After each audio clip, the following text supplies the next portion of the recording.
Dirt roads to rock crawling, two-buck chuck to screaming eagle, moonshine to 50-year-old single malt. We talk about it all here on Wheelin' Wine and Whiskey with your hosts, Jason and Chris. Welcome to Wheeling Wine and Whiskey, episode 305 in Studio M. And Chris is here freaking in the flesh. I can touch you. How you doing? I'm great. How are you doing? Miles apart. No, we're 3 feet apart. It's a little too close for comfort, but that's okay.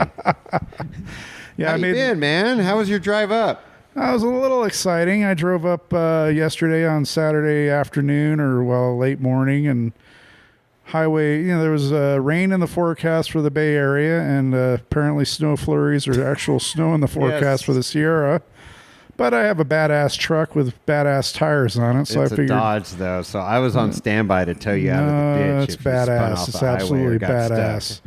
So anyway, got into the mountains, got up to the 4,500 foot mark, and started to see some snow and wet roads, but nothing was ever a traction problem. They didn't have any chain restrictions, and I just bopped on through. However, they did close westbound 80 at, I guess it was a big crash near Eagle Lakes. You told me the details on it, but there were I saw the crash, all the emergency vehicles on the other side of the freeway, and about, I don't know, when I got down to Truckee, they had the off ramp, they had the road blocked in Truckee, redirecting traffic to go back towards Reno, and people were getting off, and looks like they're heading towards Tahoe to probably take 50 home. Oh boy! And then there was another roadblock down in Verdi, down at the Nevada state line. So there must have been a pretty bad accident if they were had the road closed and they were redirecting traffic. Yeah, the white stuff comes down and people lose their shit, forget how to drive.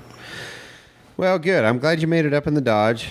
We were concerned, but you made it, and you made it back down here to Minden. So passing through Washoe and the wind and snow there.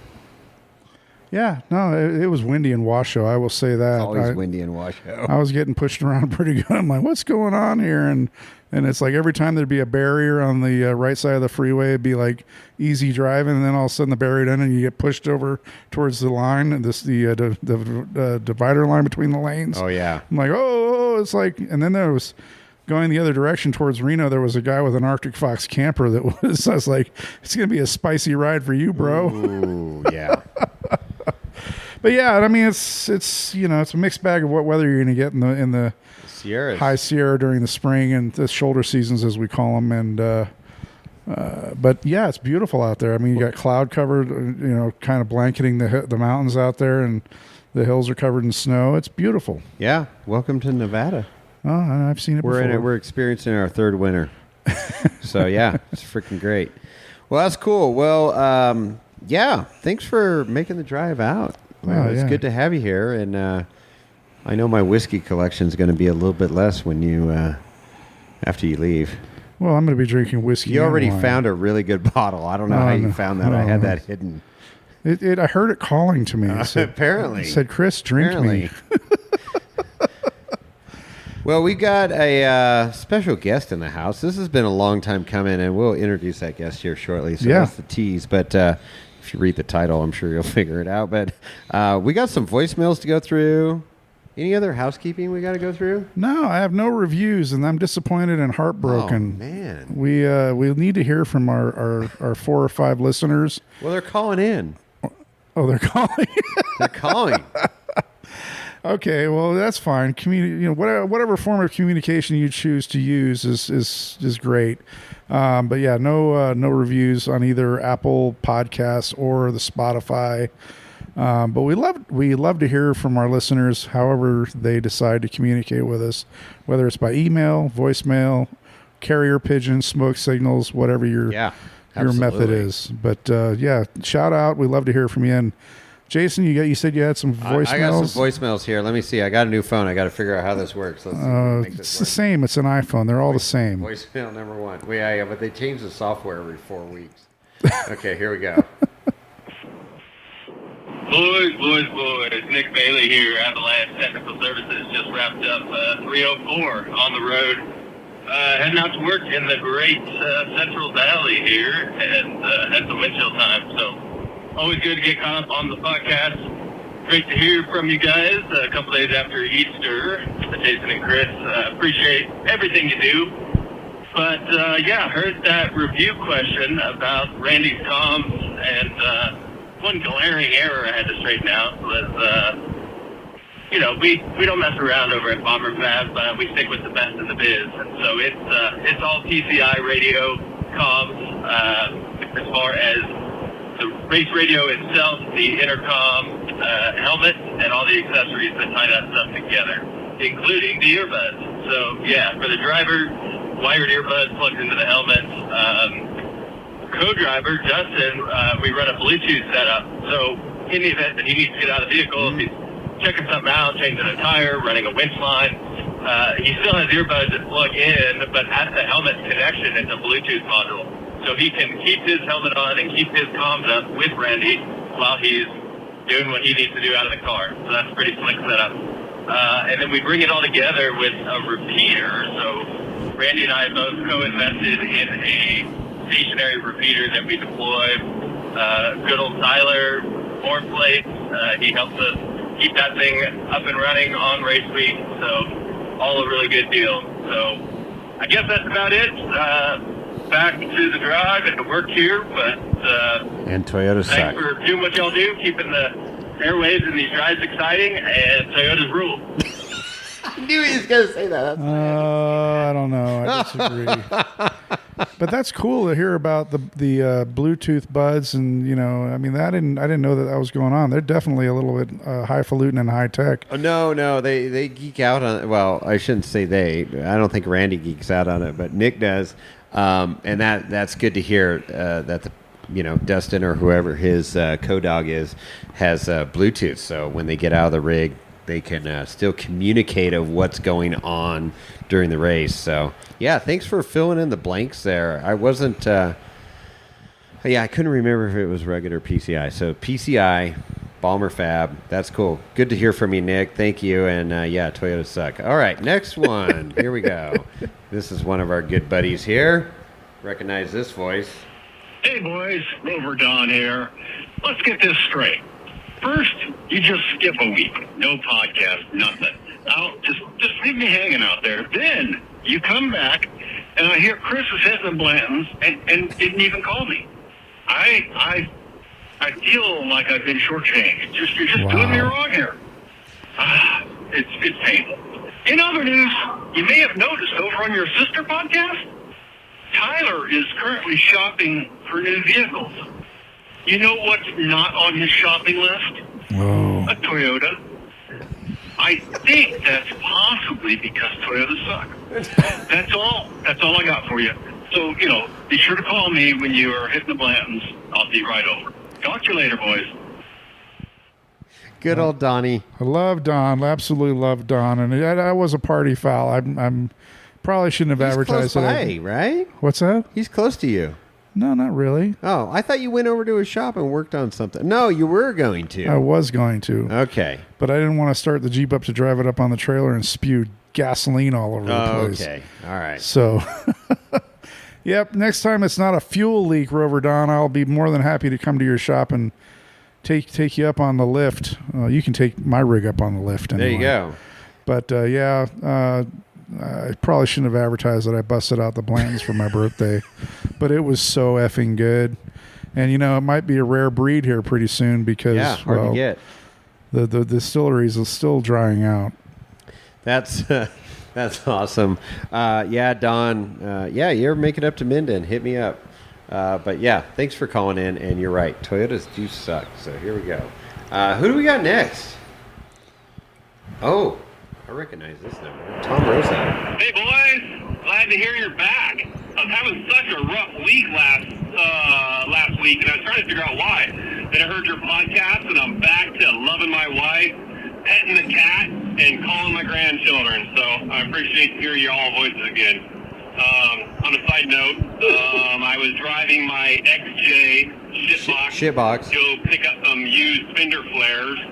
I was driving down Highway 5, and I was wondering, if, like, fender flares stick out 3 or 4 inches. I wonder if my tires stick out 3 or 4 inches.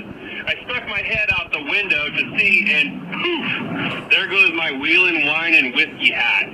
So bummed. Along the Highway 5 freeway somewhere in Stockton. So, long story short, if you got an extra hat, man, put it up on the shelf for me, and I will see you all real soon.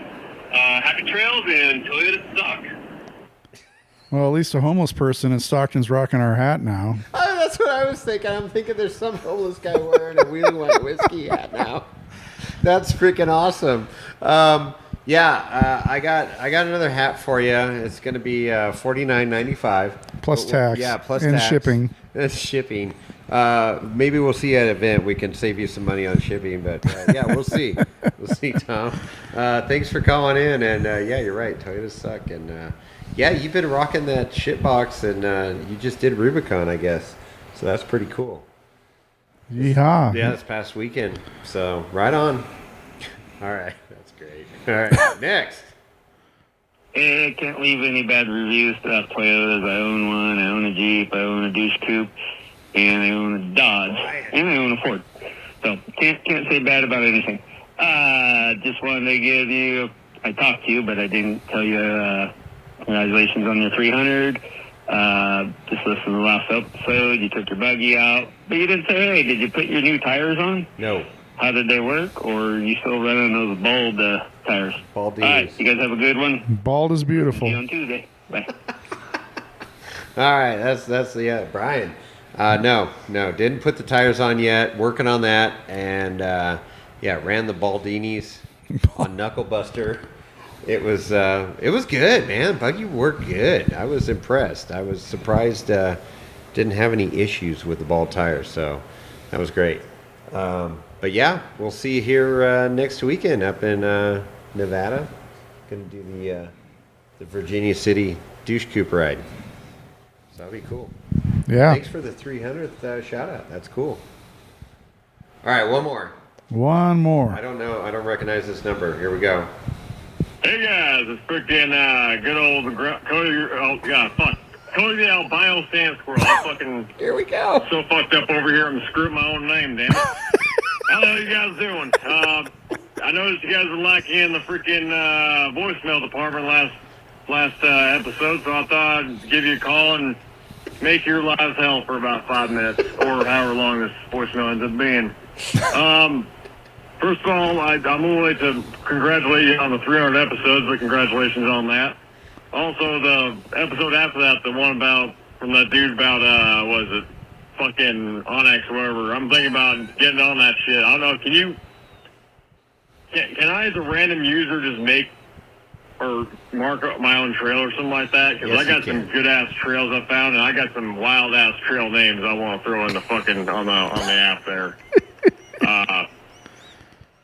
Yeah, we're gonna do some fucking wheeling here soon myself. Fucking just did some the other week. Forgot the tent at home. I did an overnighter just out of Prescott there. Forgot the fucking tent at home, so I slept in the Jeep. I know one thing, all those guys with rooftop tents forget one little thing, one little tidbit of information. If you're drunk enough, any vehicle's a camper. So this is true. A buzz going. You don't really notice that, you're sleeping in an awkward situation. But anyway, hope you all are doing all good out there on the podcast world and fucking doing some wheeling. Glad to hear you got Chris, glad to hear you got the YJ going again. Do some fucking. There you go. Hope to hear you can do some fucking trails, that shit. Fuck yeah, buddy. All that stuff. I don't know. Fuck it. Toyota sucks. See ya. Bye. Another classic. Cody, what the the hell albino sand squirrel. What the hell you been drinking, bro? Awesome.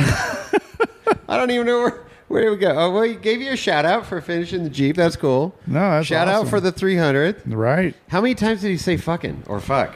I don't know. I'm going to say 15 in that minute and 50 seconds. So we got the NC-17 marking now. That's good. That's good. It's a good thing we got the explicit label.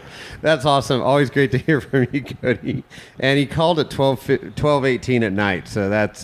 he was deep. I don't know. I'm assuming he's down south, but I'm not 100% positive where he lives, but we got to get together. This guy knows how to party. Oh, yeah. Make this happen.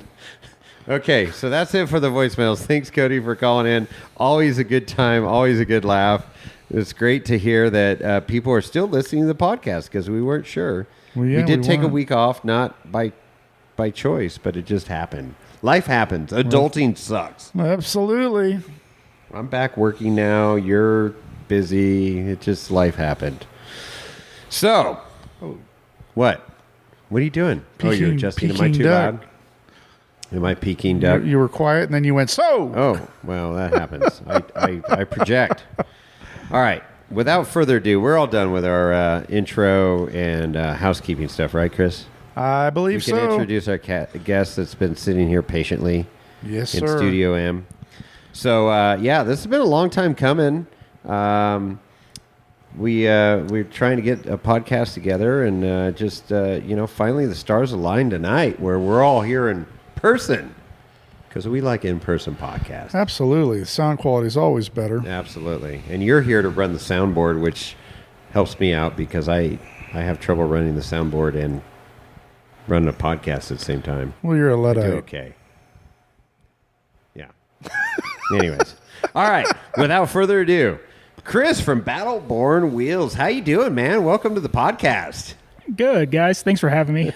Long-time listener, first-time caller. First time. There it is. I love it. Rush Limbaugh. Exactly.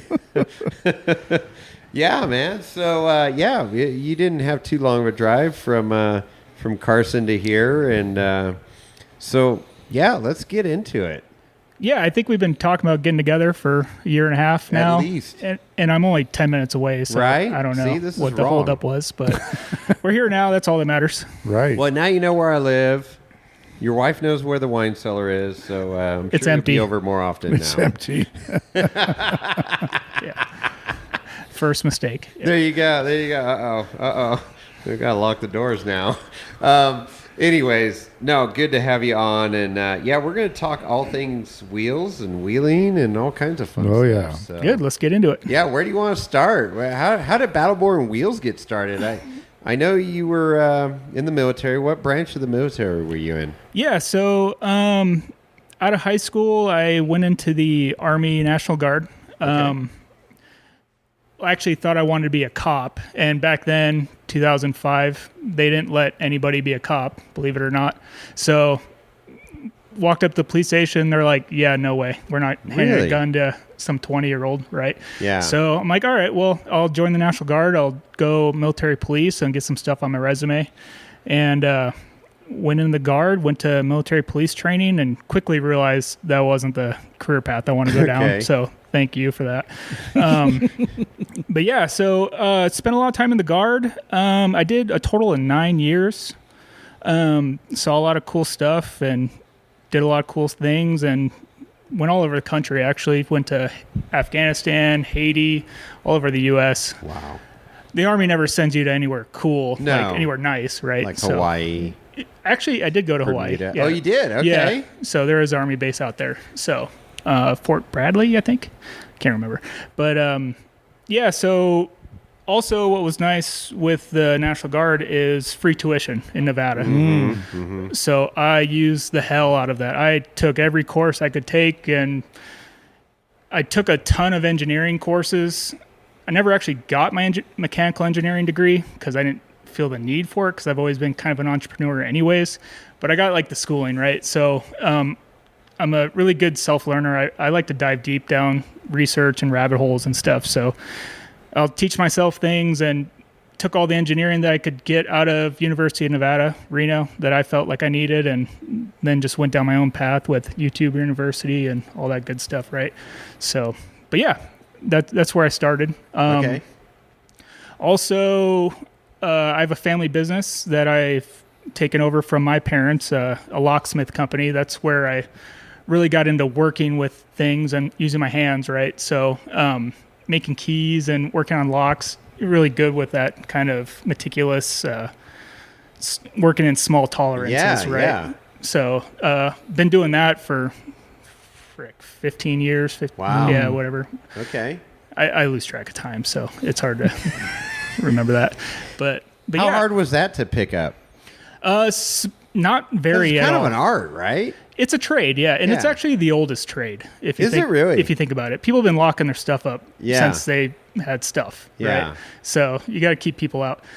So what's your recommendation for home locks? Like a good quality lock? What's is there a brand? Is there something that's like a good quality? I mean, obviously, you know 9mm. Glock, Smith and Wesson. No, but like there's better quality than others. Sure, yeah, like Schlage is like a real common brand. That's what I have. I have Schlage. Good. Yeah, it's real common residential. Yeah. And Quickset is that? Quickset's a lower grade, but still good stuff. Yeah.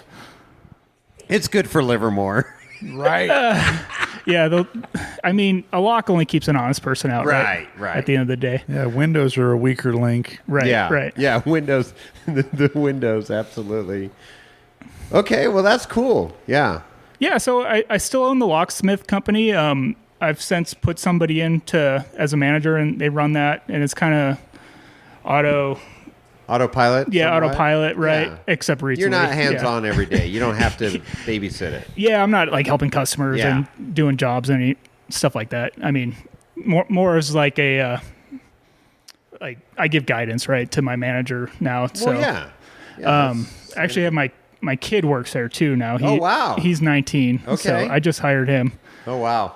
And his buddy works there as boy. well. So I got 3 young guys running that place right now. It's kind of wild to think. And we actually just had an incident over on Friday. I had to go down there and crack some skulls, but that's a different topic. Gotta keep them in line. Yeah. Well, that's good. That's good. No, it's tough. There's it's hard to delegate for some people, and hey, here's what your job description is. Here's what you need to do. Let me know if anything goes sideways. But a lot of people have trouble letting go of stuff like that. So 100%. Yeah. Yeah, that's definitely difficult, and I've struggled with that by far. Yeah, that's been my hardest transition. Successful people do that and make that happen, and that's how they run larger businesses and stuff, right? You can't do everything yourself. Right. So, right. Yeah, you got to educate and trust and say, "Hey, this is what we got to get done." Yeah, you're not going to build anything of value without good people around you, right? That believe in the mission and have the same goals. Yeah, right? Good. That's cool. So the locksmithing thing, is that like a 24/7? You get in the middle of the night, you get a phone call saying I locked myself out of my car or truck or house or warehouse, or you're not doing that much anymore? I don't personally do it, but yes, it is a 24/7 emergency service type thing. Yeah, because I mean, it's the last people you want to need, right? Yeah. But when you need them now, right? So we do have a 24/7 service. I mean, if the guy answers the phone, I mean that's a different story. But yeah, it's a lot of our main gig with that is like commercial and property management stuff. A lot of the repeat customers. We have a lot of really good clients in the area.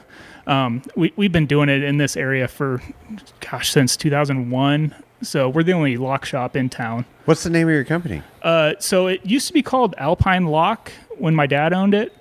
And it was that for a long time. And then there's actually a Alpine Lock and Key in Reno. Okay. So a couple years ago, I changed the name and I rebranded it to Icon Locksmith because I have goals with that to like actually expand to Reno. And I knew that conflict, right? It already does. Sure. We get calls from people in Reno all the time. Gotcha. It's a lot of confusing marketing stuff, right? So it's Icon Locksmith, and I got a couple vans driving around, a couple good guys, technicians, nice shop over in North Carson. But yeah. Nice. So I got a story. So Labor Day this last year, I came back from a trip, and it was a day like today. It was cold, windy, and it was, Labor Day. And I come back, and I'm like, oh, man, I'm so tired. I just want to go in the house, fix dinner, and go to bed. Got a Schlage, push button, lock, battery's dead.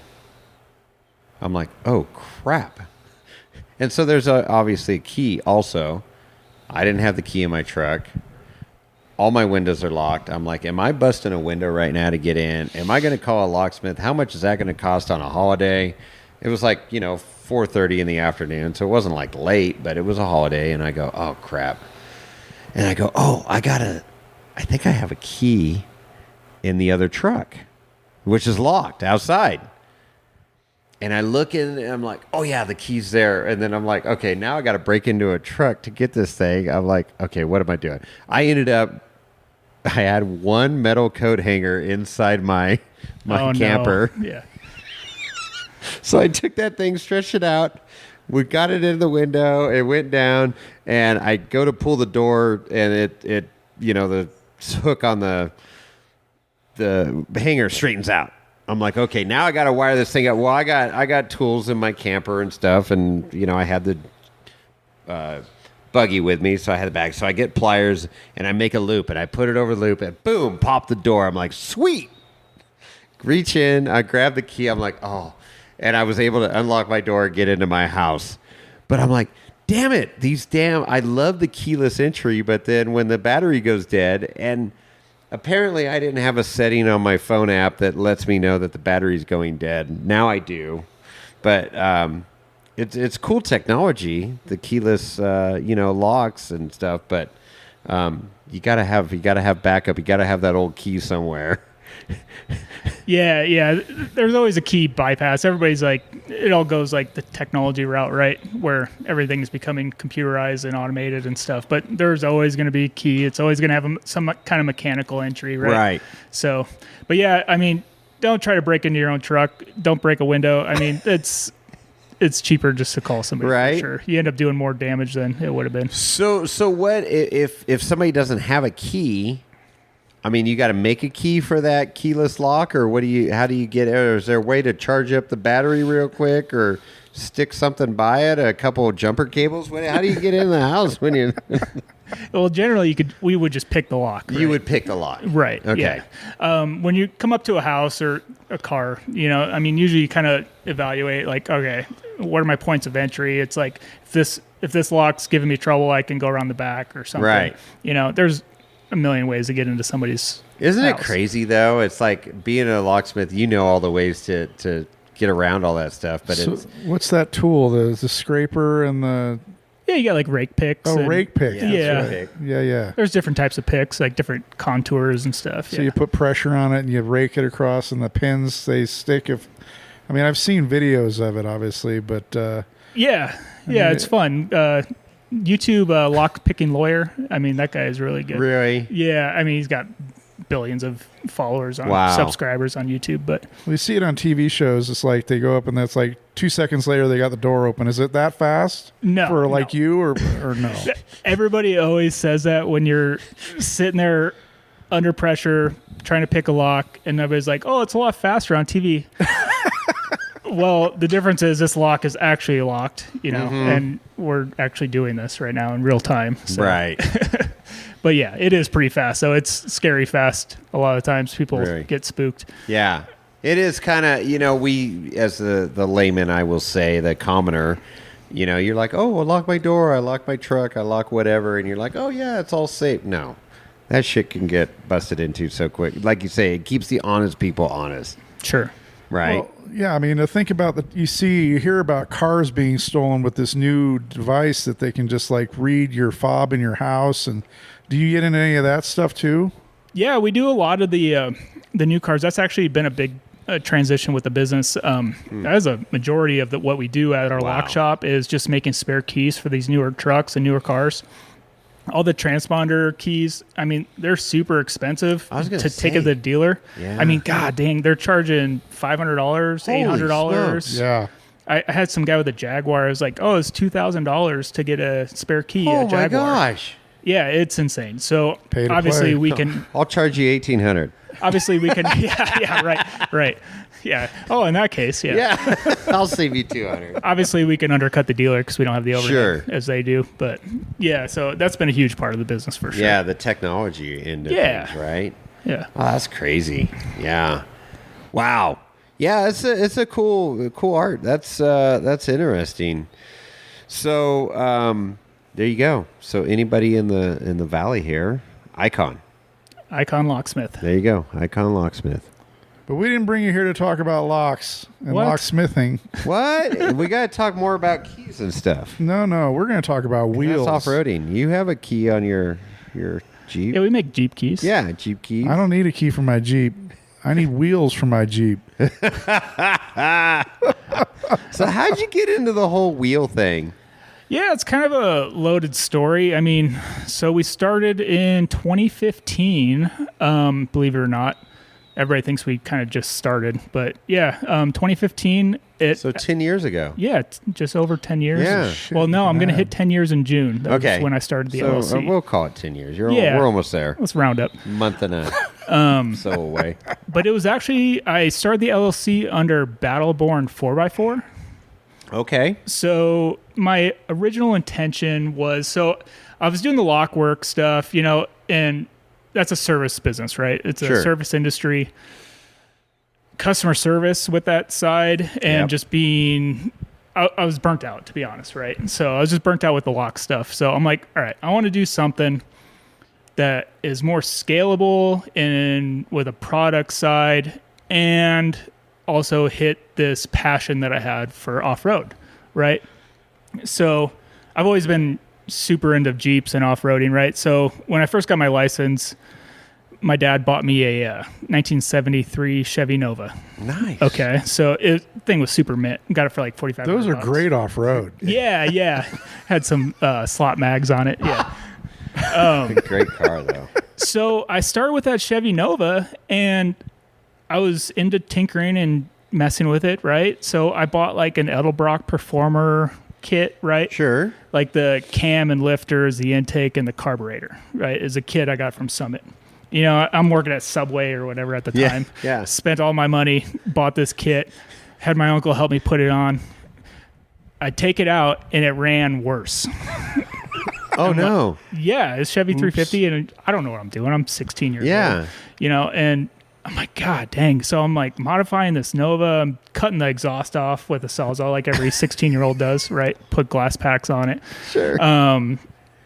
Just dumping all my Subway money into it. Subway money.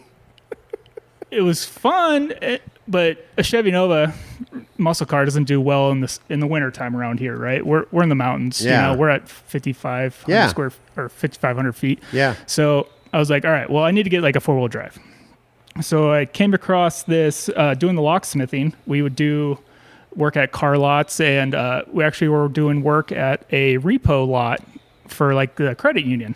Oh, wow. And they had all sorts of cars here, just people that lost their cars, right? So we're making keys these things, and I'd ask the guy, I'm like, how much for that Ranger? He's like, $8,000. I'm like, all right, I don't have that much. Okay, what about that Jeep over there? That thing's cool, It had no top. It's just sitting in this field, right, in this lot. He's like, that piece of junk, $800. I'm like, sold. Jeez, done. So it was a 94 YJ. I love it. I love it. There You're my people. To Chris. There you go. You're speaking to Chris. 94 YJ, square headlights. It was red, no top, just blown out. It was a 4-cylinder. Oh. Yeah, that was the bad part. 4-cylinder, 5-speed. So I took it home. I took the interior out, bought a carpet kit, bought some best top seats for it, bought a soft top for it. I bought like some Pro Comp X terrains with Steelies from 4-wheel parts, like a combo. Yeah. Threw that on. I probably spent like $1,000 getting this Jeep, right? And it looked good. Like for a guy in high school, I'm like, whoa, my money goes way further in off-road than it does in the muscle car scene, right? Oh, yeah. So ever since then, I've been hooked on off-road, right? How funny. So yeah, me and my buddies, we'd ditch school all the time and we'd go mudding and... Okay, so you get out and wheel the thing. Yeah, no, we'd go on because that's what's so cool about Nevada. We were talking about this earlier. It's like, it's all BLM. You can go anywhere in 5 minutes and be out in the sticks, Super right? fortunate, yes. So, and back then, pre-iPhone, pre-social media, there was nothing to do. So that's all we did was go off-road and go wheeling and go mess around in the hills, if you know what I mean, right? Just go hill parties, all that good stuff. We'd go pallet bonfires, that type of stuff. So yeah, the Jeep was great for this area. So ever since then, I've just always had a Jeep. I've had a ton of different Jeeps. And that's where my passion started to come from. I used to watch all those Peterson, Ultimate Adventure movies. Yep. We had them on VHS back then, right? Yeah, it was. I remember I got those. I was big into Peterson magazine and Four Wheeler and all those magazines. You're a pretty young guy. You remember VHS? Oh, yeah. I had Ultimate Adventure 2001 on VHS. Yeah, VHS. I wore it out. Yeah. Figured you were a DVD Blu-ray. Yeah, so me and my buddies, we'd watch all those movies and just dream of having rigs like that, you know. Can you one day. imagine if you had YouTube back then, like watching the shit that we watch now on YouTube? I don't know. I just think it's too much content It's now. a ton of content, but there's some it's cool overload. shit. Did you have the Rick Russell videos? Or Oh, that was where the trail map. the Rubicon and whatnot? Yeah, Rubicon, yeah. Yeah. He was one of the early ones, yeah. Yeah. But yeah. VHS, yeah, that's great. Half our audience is like, what? VHS? What's that? Do you still have that Jeep? The 94? No. That was many Jeeps ago. Yeah. So how far did that rig get as far as modified? How far did it go? That was about the extent of it. That was it, huh? Yeah. So it was it was underpowered. I didn't like the four-cylinder. Yeah, right? four-cylinder. Oh, my God. That was the worst engine. The 2.5. That was And it had the the worst huge engine. fan shroud from the Oh, yeah. sure it's like 2 feet. But Right. it was. I mean, that was an indestructible engine. It was fuel injected and 4-cylinder. But yeah, you're right. It was a little underpowered. I have the inline 6, the 4-liter, which 4 liters, still, great motor. by today's standards, is way underpowered. But Sure. But you got Yeah. torque. But You got all the torques. I got all, I got torque. Well, and I got gearing, and that's really what it's about with the Jeeps. So, did you kept the axles and everything stock gearing, or did any of that change? Yeah, I didn't mess with the drivetrain at all. I just kind of realized that it was underpowered and that wasn't the Jeep to build. So that kind of led me into tying back into the Ultimate Adventure, watching a guy, Tom Boyd, with an early Bronco. And then I got into early Broncos. Oh, boy. I've had a bunch of early Broncos, and it's like, hey, this is a muscle car with 4-wheel drive. Yeah. All right, let's Yep. do this. You know, And they're cool looking. Oh yeah, and back then you used to be able to pick one up for $3,000. Oh, yeah. Cut it in half, throw Yeah. it away, get another Yeah. one. You know, now they're untouchable. If They're you stupid. can look into, it's unobtainium now. Unobtainium. They're junk. I mean, they're cool, but for $50,000, like, give me a break. It's ridiculous. a piece of crap. How does that happen? How does society go, oh, this is a badass vehicle and I'm going to pay crazy money for it? Wait, I mean, they are cool. Are we talking about the modern ones? Or No, or the old restored school old ones? Broncos. Early The Broncos. That have been- that are 69, restored and in 70, good shape. 71, 72 Broncos. Good luck finding one of those on the frickin' interwebs right now for under, $40,000. Yeah, my first one was like a 73 or something. Yeah. I've had so many different ones. I don't remember the Yeah. years. But, 302, Dana 44, Yep. 9-inch, like perfect, like setup for like coil in the front, radius Yep. arm. You know, Yep. it was a great off-road vehicle to start from. But yeah, so I mean, I messed around with the early Broncos, and like I said, I tried to turn them into rock crawlers, and just too young with no money, just cutting stuff up. That's Sure. all. That's all you can afford to do, right? Is Yeah, cut parts off of absolutely. them, right? So, but yeah, so I've always been into the off-roading, and I've had a lot of Jeeps now, and that's how the Battleborn 4x4 was bringing it back around kind of started, right? So I was like, all right, let's start a business. I'll start a career, get in the off-road industry, reselling parts, like a 4-wheel parts or something like that, right? Did that for like 6 months and quickly realized there's no money in it. Single-digit margins. I quickly found myself in like $10,000 in credit card debt, Right. trying to order the parts, ship the parts. God forbid somebody wants to return it. Now I'm stuck with a 3-inch lift for a frickin' XJ. Like, what the hell am I going to do with this? Yeah.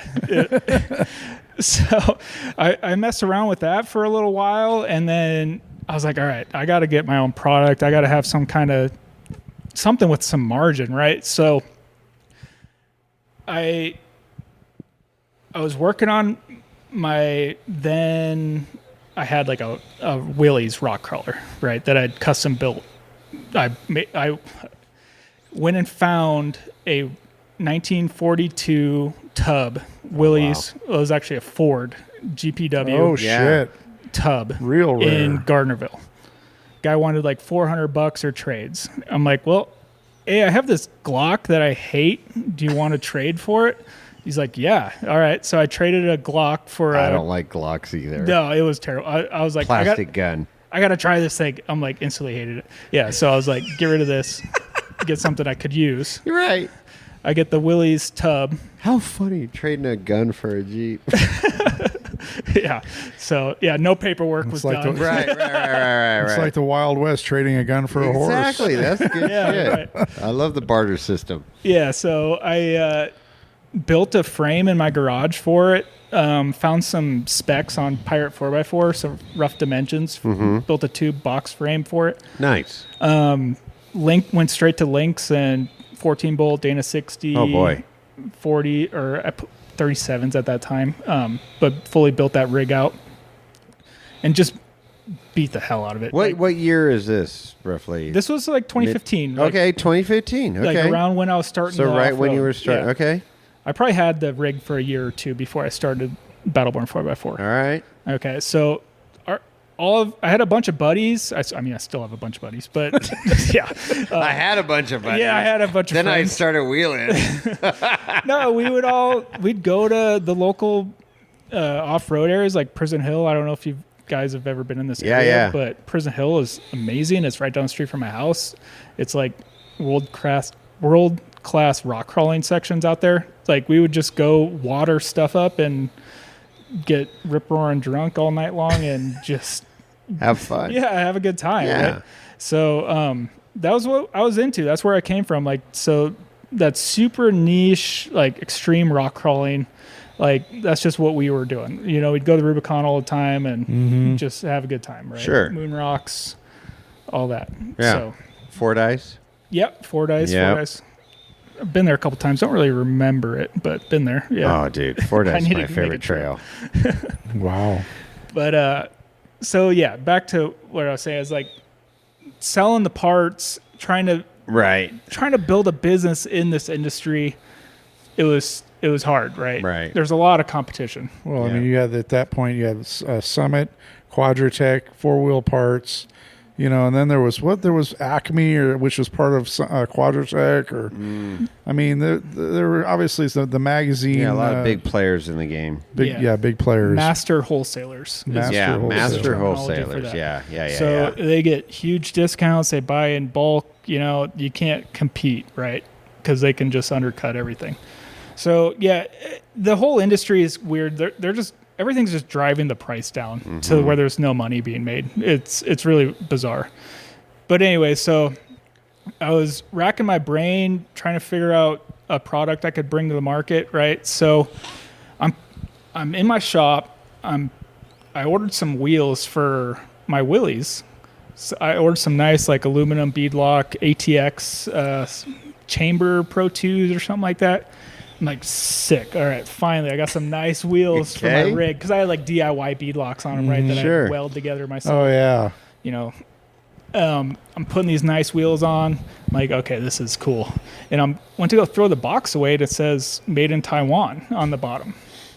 I'm like, they're just importing this thing? Like, what the hell? Yeah. I'm like, maybe I could import stuff, you know? And like around that time frame, like e-commerce was really starting to pick up, right? Sure. So listening to a lot of podcasts and a lot of YouTube, and I was like, all right, I'll start my store and I'll find some suppliers. Actually went on like Alibaba. Oh, no kidding. And holy moly. Looking for product. I mean, this is back before people knew about it. Sure. No one knew what the hell Alibaba was like in 2015, right? In this area. So I was just like scrubbing through there. I found some manufacturers that made like a steel beadlock.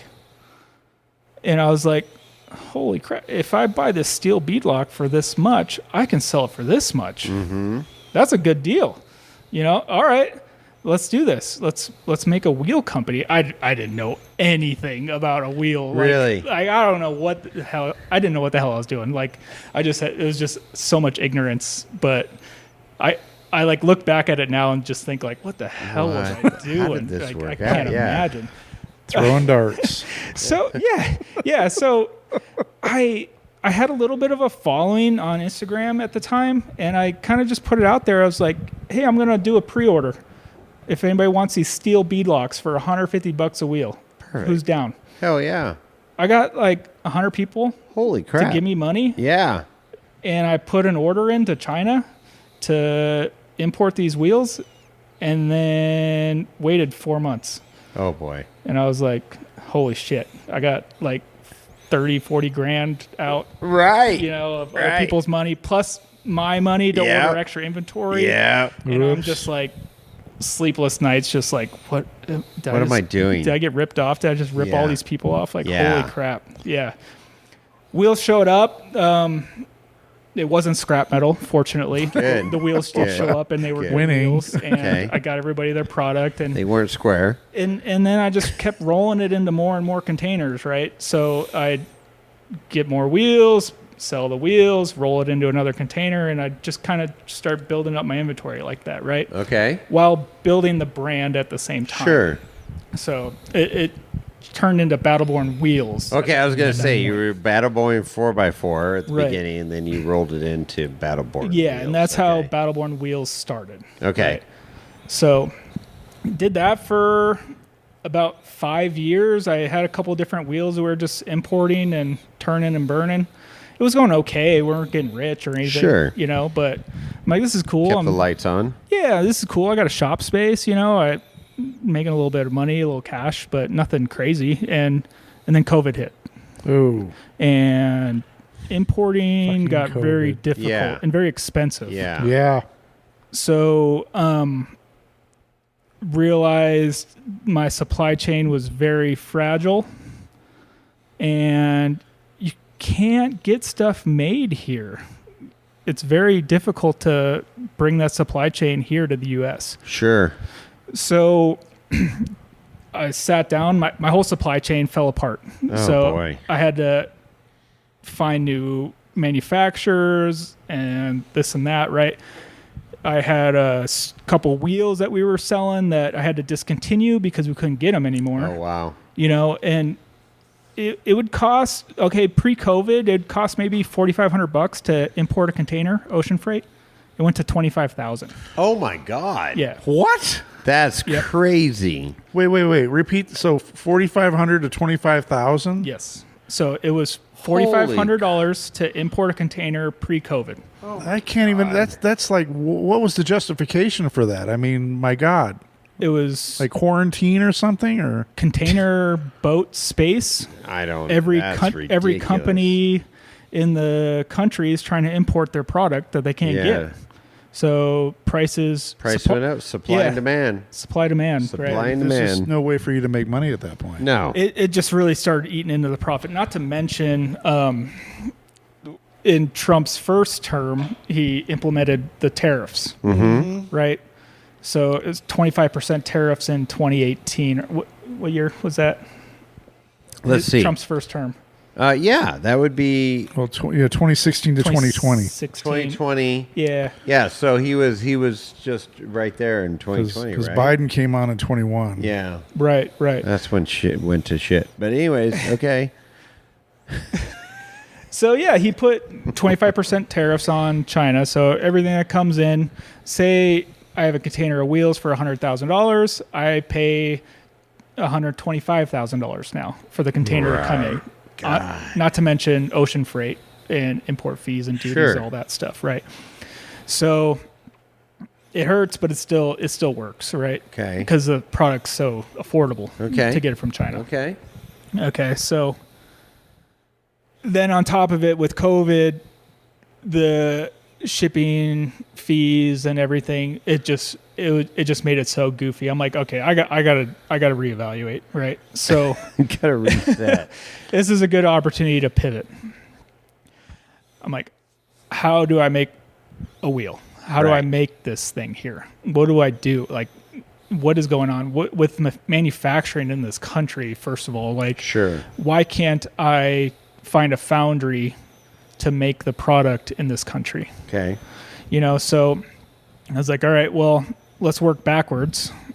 You know, I can't start my own foundry because that takes $15 million, $30 million, whatever. Right. You know, but I can start machining wheels. You're right. Sure. So maybe I can get blanks in and start cutting them. Okay, well, how do I machine How does a wheel? that work? Yeah. I didn't even know what the hell a CNC was. Really? Yeah, in that time, right? So YouTube University, I used my GI Bill.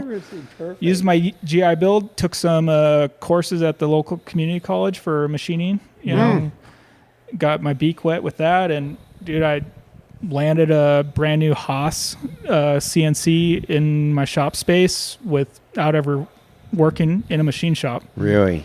I'm like, I'm going to figure this out. So bought the Haas, landed it, turned it on. All right, what do all these buttons do? I'll figure this out. I found a foundry in California that makes forged wheels. They don't cut the wheels, but they'll make me blanks. Okay. Right? So worked with them, designed a proprietary profile of the wheel I wanted, ordered some blanks from the foundry. All right. Now I'm making forged USA made wheels. Wow. Right, with this Haas. Just a couple of orders here and there. I couldn't believe people were buying them, for one. I mean, they were so expensive. Made in America means a lot. Yeah. Especially during COVID, things were getting crazy. Yeah, and our culture, our off-road culture is like pro-America. So it's like, okay, these are American-made, not China. Don't get me wrong. They're badass wheels. Right? Like I don't want to make cheap shit. I want to make the best thing I can make, and I'll set the price after. But coming from where I came from, modifying a Jeep YJ, no offense. Hey, I love my YJ, man. There's nothing you can offend me with. I could never imagine that I'd be spending $4,000 for a set of wheels. For a set of wheels, yeah. Like in this space. Like I never thought it was a reality. You go in like the streetcar market, like that's easy. $1,000 a corner. Sure. Yeah, all day. Like 3-piece wheels, you know. Well, look at the paint jobs they put on hot rods. Yeah, hot rod paint jobs. 25, 30, 50 grand. $50,000 paint jobs. $75,000 now. So $4,000 for tires and wheels, that's no biggie. But what a leap of faith, man, to get a CNC machine and then some inventory of blanks. I mean, that's crazy. Yeah. So, I mean, yeah, it's been a wild ride. I've been so close looking at it. Like I haven't like been able to step back, but like I'll have like my tool salesman. He'll come down. He's like, I can't believe what you did in here, dude. Like this is crazy. It's like I came in here with the CNC that you had no idea what you're doing, and now you're cutting these wheels, and this is wild to see, right? Yeah. So, and I'll hear that from buddies or something, but yeah, it's been a ride for sure. So let's talk about this manufacturing process. So you still get the blanks from the foundry in California, correct? Yeah, so we have a couple different product lines. So we do import castings still, because you cannot get a cast wheel casted in the United States. Really? Unless you're buying 100,000 pieces at a time. Oh, my God. Like your Ford or General Motors. Yeah. Well, talk to us like we were 5 years old for a moment about casting and forging. What's the difference and what's the benefit? Or good question. Pros and cons of each. That is a good question. So it's a different type of manufacturing process, right? So casting aluminum, generally there's multiple ways to cast stuff, right? You have like sand casting and gravity casting where they actually pour the aluminum into the molds, right? You can't gravity cast a wheel. There's going to be porosity and pockets, and the grain structure is not correct and it's not strong, right? If you're making a wrench, it doesn't really matter. Yeah, right. Making a bracket or something, who cares? Or a part for a Toyota, it doesn't matter. Yeah. So, and then they have like counter pressure casting where they like force the molten aluminum into the mold.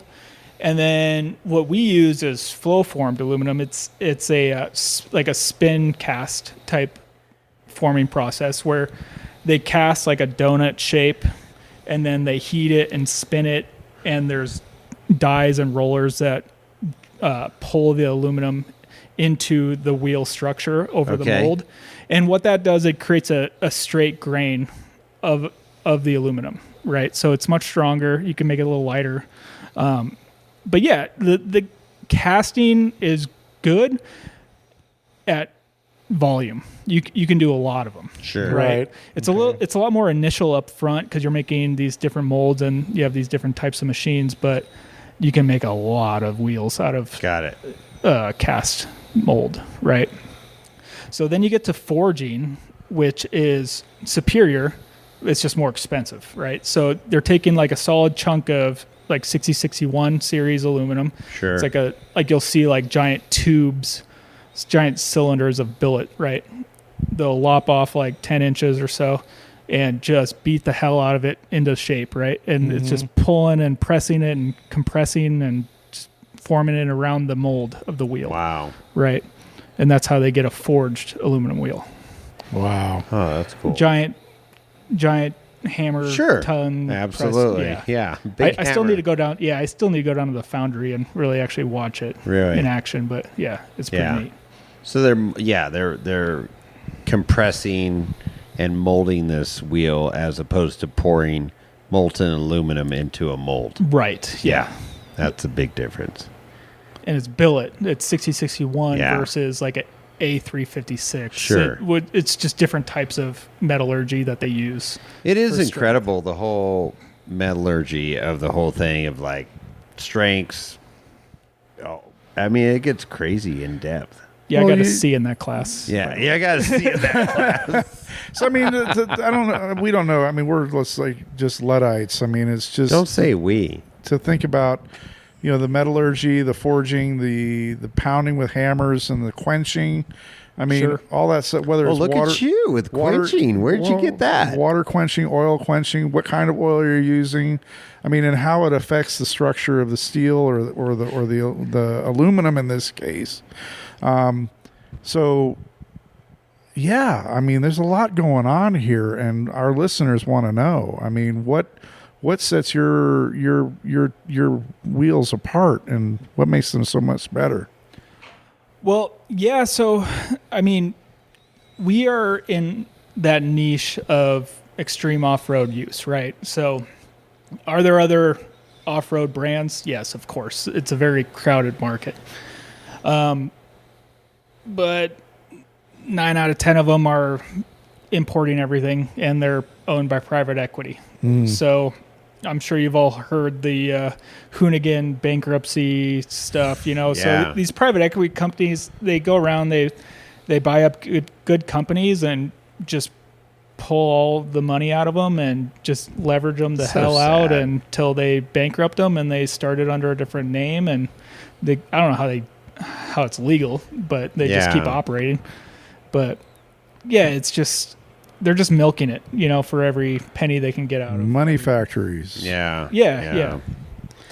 But I don't want to talk poorly on any other wheel company that may be my competition. I have respect for all of them, but I'm just trying to do something different my way. I'm a small business. I'm not getting rich here. I'm just trying to make cool shit, and make good, strong You're definitely product. making some cool shit. And Dave Wong's one of your sponsors. It's putting his your wheels to the extreme and his machine to the extreme. Yeah. So Dave's been great. I think we're on 2, maybe 3 years now with Dave. He does awesome at all these events. He actually helped me develop one of our newest forged crawl wheels that we have. So we make like a 20-inch forged crawl spec that is designed for portal cars, like rear steer buggy competition use. Like, you're not going to break this thing. I've warrantied 0 of these wheels. That's awesome. Wow. So I work with a local engineer here. He actually used to be a Boeing engineer. He's retired now. So he helped me and Dave with Dave's input as well. We designed this narrow crawling forge wheel that's just strong as hell. It's like 3 times the strength of a typical cast wheel you'd see.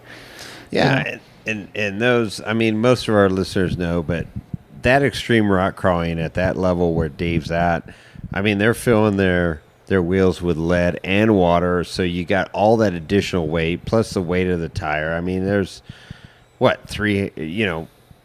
know in my buggy I'm running like 350 pounds. That's not counting the wheel. I don't know what my wheel weighs. So let's just say 400 for the sake of argument on the corner of the buggy. I mean, you got some extreme pressures there and forces going on. Yeah, plus the forces of the rock. Yeah, the forces of wheeling and hitting a ledge or whatever. Or going through those ravines where it narrows up and they get squeezed. Well, that's it, and that's what Dave's a friend of ours of the podcast, even though he still thinks my name's Chris, but that's okay. Chris is the better part of the group. Throw that in there. He's going to laugh when he listens to this, but yeah, he's they run 20s out there at Sand Hollow because they're riding these, crevasses and stuff that works for them. Where out here, we like a little more sidewall for the granite and stuff. So It's just different applications. But anyways, back to the wheel technology. I mean, it's just extreme forces that they're putting their rigs through there. Yeah, you'll see like 3G impacts. Yeah. So that's 3 times whatever the weight is. Right. It gets pretty extreme, right? So we do all the FEA analysis in the computer, and then we send them out to let people use and break them, right? Try them. Or try to break them. Try and break them. Yeah, exactly. So I don't ever want to lose a center of a wheel, right? I don't want to warranty wheels. Right. I'm very liberal with my warranty, like as far as, hey man, you broke it, I'll help you out, fix this thing. And I want to know why that thing broke. Why it broke. Yeah. What did you do to break this wheel? Yeah, right. So again, like going to our different product lines, we have like our cast line that we import cast blanks and then we finish them out in-house in Carson on our machines. And then we have our forge blanks that we get and we fully machine out. Yeah. To complete finished product, right? So the forge wheels they're cool, man. They're really nice. And we're constantly coming out with more and more fitments and sizes and designs. What's cool with the forged is I can draw different spokes and different designs into the wheel, and we can cut a prototype in 24 hours. How cool is that? Yeah. That's so awesome. It's like if I did it the other day, I'm working on a new project for Battleborn, new marketing vehicle, and I'm like, all right, I need a different wheel, and I was playing with it, and like, hey, talk to my machinist. I'm like, what do you think about this? He's like, yeah, it looks good. All right, let's send it to the machine. And we had one cut out later that day, and all right, this looks good. Let's throw it on the website. Cool? Yeah, it's pretty neat, man.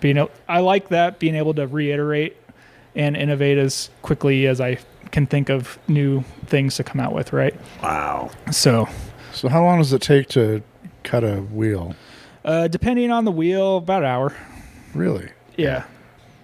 Those machines are incredible. So you got 2 of them now at your shop, because when I first met you, you had one. Yep. You're like, oh, I'm going to get one on order. And then we were just down there with Jonathan Harry and the Onyx, meet and greet deal. Which and was great. You opened up your shop. That was cool. That was a fun day. Had a few, had quite a few people there. You had Randy and Amber came down, Slauson, and he had Radke and his son, who you sponsor as well. But that's cool, man. Seeing your operation grow there. Yeah, just started with that one machine, and then ever since like Black Friday of 24, it's just been crazy. I mean, I like to keep the lead times down to like 2 weeks. Yeah, and it was getting out there. It was getting bad. It was getting like 4 or 6 weeks. So I'm like, all right, we got to get another machine. We just at the limit here. And usually in this industry, in machining and manufacturing, if you wait till you need it, it's too late. Right. And fortunately or not, but Haas just had one sitting there on the floor, and I had that thing landed on my shop in 2 weeks. That's crazy. Great. Yeah, it's crazy right now. So got that machine, and we've since caught up. So cool. Going from 1 to 2, you're instantly doubling your manufacturing. doubling your capabilities, right? production. Yeah. Yeah. So that's cool. So let's get into some wheel technology right now. Like, I know I get confused. A lot of our listeners, offset and backspacing. Let's talk about some wheel technology here. Chris, you know what offset and backspacing is? No. No, you're all just no. I mean, my experience with that is, so I have a YJ, as our listeners know, and as Chris over here knows. When I built it, the first iteration of the vehicle, I acquired some Rubicon wheels, takeoff wheels from a TJ or a LJ Rubicon, and mounted 33s on it, and they were never quite right with the leafs because the Rubicon, the TJ Rubicon coil springs, right? So I never really was dialed in. Every time I'd make a sharp turn, I would rub on the leaf springs. I had the same issue. Yeah. Mm-hmm. So, right. So then I finally... Leaf springs are for poor people, Chris. Well, I'm poor. So I went to a bigger lift, and then I wanted 35. So I wanted to do... Everything I do is on the cheap. And... So I went to Craigslist or Facebook Marketplace, one or the other, and I found a dude about 20 miles away from me that was selling some old steely 15-inch, wheels. Yeah, great. Just crap. But they had some 35-inch BF Goodrich ATs on it, and I wasn't going to run the AT. I just wanted the wheels for $100. But they're great because nothing. They have a bigger offset or whatever you want to call it. So they're further out from the vehicle, so they don't rub on the leaf springs at full lock. Sure. So offset and backspace. This is the number one customer service question I get. Right. And honestly, it took me a couple years to really get a handle on it. So I'll generally use a calculator online to do conversions back and forth, right? So what is offset? What is backspace? Offset is the measurement from center line of the wheel in millimeters. Okay. So think of it as a metric system. Backspace is the measurement of in inches from the wheel mount surface to the back of the wheel. So think of that as a standard system. So that's why we get both, right? Metric versus standard. Does that make sense? You tracking? I got you. I'm with you. I'm Chris lost. I just know that my first wheels didn't work and my new wheels do. What's my backspace? I don't know. It just works. Okay. That's Chris. Let's break it down for Chris terms here. Okay. Do you know what the metric system is? Yeah. Do you know what the metrics? Yeah, Canadians use that, right? It's all in tens. It's all in tens. You're right. It is a superior system. Yeah. Don't get me wrong. It is a better system, but I'll never admit that. From an engineering standpoint, we should get on the metric system. We should. But I digress. Okay. It's the same. Offset and backspace is the same measurement, but it's in millimeters or inches, right? Okay. So it's the conversion, essentially, is how I think of it. So when you're looking at the center line of the wheel, that'd be a 0. Right. So a lot of people who run Dead center of the wheel, So whatever. a 10-inch wheel. It'd be Nope. Stop. No. Stop. Hero, stop. Okay. I'm wrong already. Fuck. I'm going to go get a drink while you guys talk. Here we go. We're going to... Okay. Wait, Chris, you need to hear this. You need to get educated. Come back. All right, I'm here. Okay, here we go. Yeah. Here we go. So say you have a 9-inch wide wheel. Okay. 10 makes it easier, right?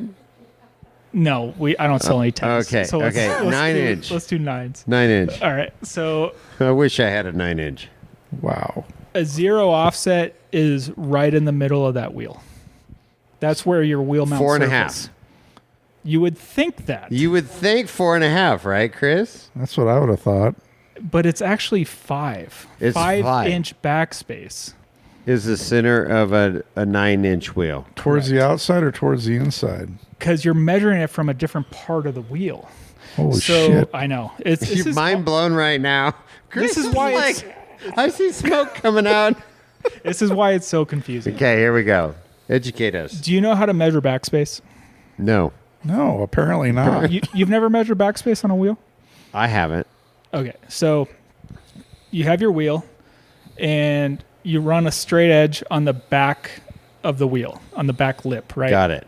Okay, and then you measure down from the back of the wheel to your wheel mount surface. Okay. That's your backspace in inches. Makes sense. Okay, so on a 9-inch wide wheel, it's a 5-inch backspace. Call it that, right? So that's 5 inches from the back of the wheel. Okay. Numbers are hard over the audibly, right? It's hard to follow numbers sometimes. Okay. Yeah. But try to stick with me. I'm with you. Okay. So you measure your backspace. It's 5 inches from the back of the lip to the wheel mount surface. Okay. All right. That is a 0 offset. It's right in the center line of a 9 wide wheel. Okay. Why that? You might think the numbers don't make sense, right? Right. It would be 4.5 in my book. But you got a 1/2 inch wide. But you got to account for the lip of the wheel. Correct. So where where the bead- tire is. you're adding about a 1/2 inch on either side of the wheel. Call it 10. Yeah. now. So that's where the 1/2 inch is coming from. That's where that 1/2 inch. Okay. Is All right. That's cool. That's good. It's good to know. You got Okay. that, Chris? You still with us? I'm actually tracking right now. Okay. Good. Okay. Good. That is my most. It is. It's a fagizzy thing. It's like it's not real, right? Yeah. right. It's like what is backspacing? What is offset? And then your Joe layman off roader is like, I just need fucking wheels for my 94 YJ. Yeah, I just don't want them to rub. I don't want it to rub on my springs because I'm poor. This opens up the whole other part of that discussion is, strain and stress on your bearings, right? Because Okay, there you go. the full lever and fulcrum, right? I mean, shit. You're talking about physics. We got Scrabble words coming up now. Okay. We call that the Ackerman angle. Okay, so Holy shit! I just Yeah, look what you just opened up. jizz. Yeah, Pandora's box. so your scrub radius, right? Yeah, scrub radius. So as you push your wheel out, you create a larger scrub radius. Putting more stress on your bearings. You're putting way more stress on everything, right? Everybody used to be like, I want 3.5 backspace. I got 40s. I want 3.5 backspace. That was the most aggressive to push the wheel and tire outwards away from the vehicle as possible, right? That's what everybody wanted. That's what everybody needed, really, back 10 years ago. Mm-hmm. The problem is it's bad engineering. It's bad scrub radius. It's bad Ackerman angle. It gives you bump steer. It's just bad all the way around, right? It's putting a lot of leverage on your studs, everything. Okay, so now newer vehicles, you go buy like a new Toyota, right? They're super wide. The wheel mounting surface is very wide. The wheels are extremely sucked in from OEM. No. Because it's better engineering. It drives Gotcha. way better. So now the move and the re-education process is if you're building a vehicle from scratch, get wide axles and suck it back in with the wheel. Got it. So you can get better performance. You look at all these UTVs, like the Pro R and the Maverick R. Sure. The Maverick R is really aggressive, but you need such a high offset wheel to suck everything back in. Otherwise, you go over some like whoops and bumps in the desert, it's going to jerk that steering wheel all over the place, right? So that's the move as of late. Everything's becoming super high offset. That 3.5 backspace, we don't even offer that anymore. We used to because it was popular, and it still is popular, but that's not the direction Not of the the way industry. you should go. Right. So, yeah. So what about backspacing? Yeah. So backspace, I mean, yeah, the smaller the number, the further out it's pushing the wheel and tire. So Smaller the number, the further it's pushing the wheel and tire out. Okay. yeah, so you got to think. So 3.5, for instance, 3.5 inches is from the back lip of the wheel to that wheel mount surface. So there's not that much room there, and there's way more outer lip, Sure. right, on the other side. Sure. Well, it seems like the standard, at least for what I see on Jeeps, is 4.5.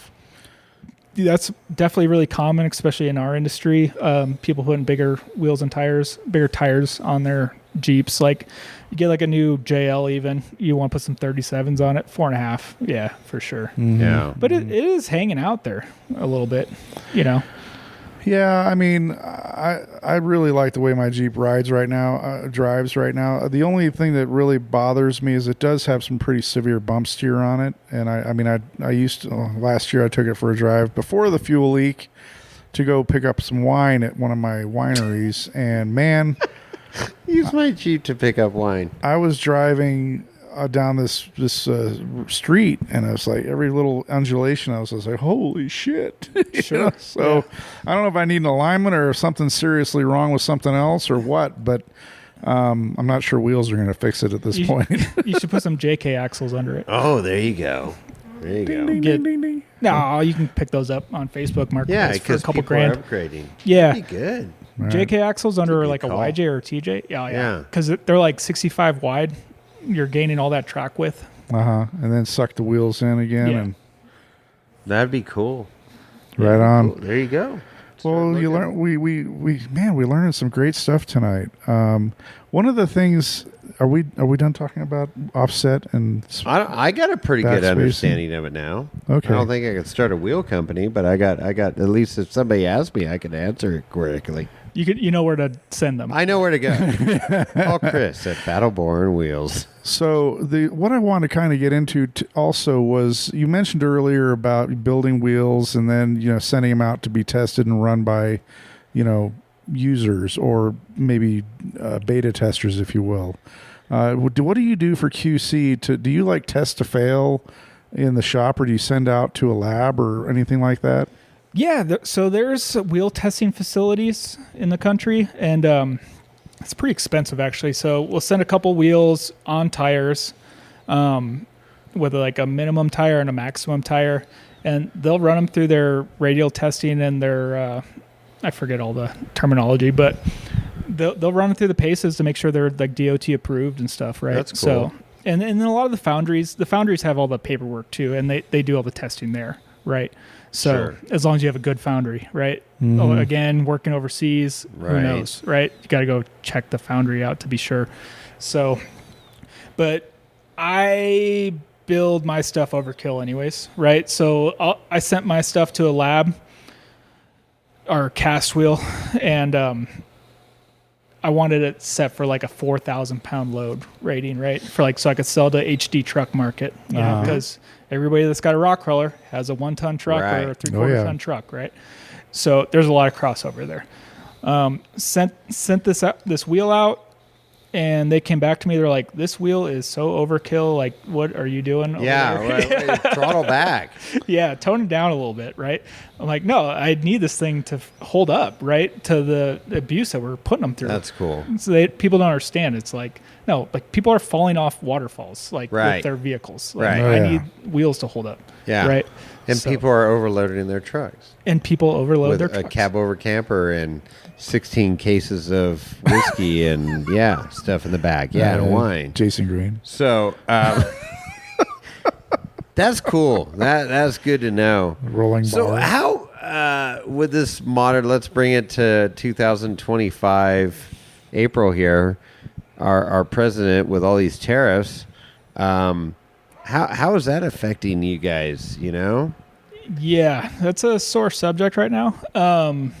So I have a container of wheels sitting in China that was ready to ship the day after the tariffs went in. Oh, jeez. So tariffs skyrocketed. I think they were 104% that day.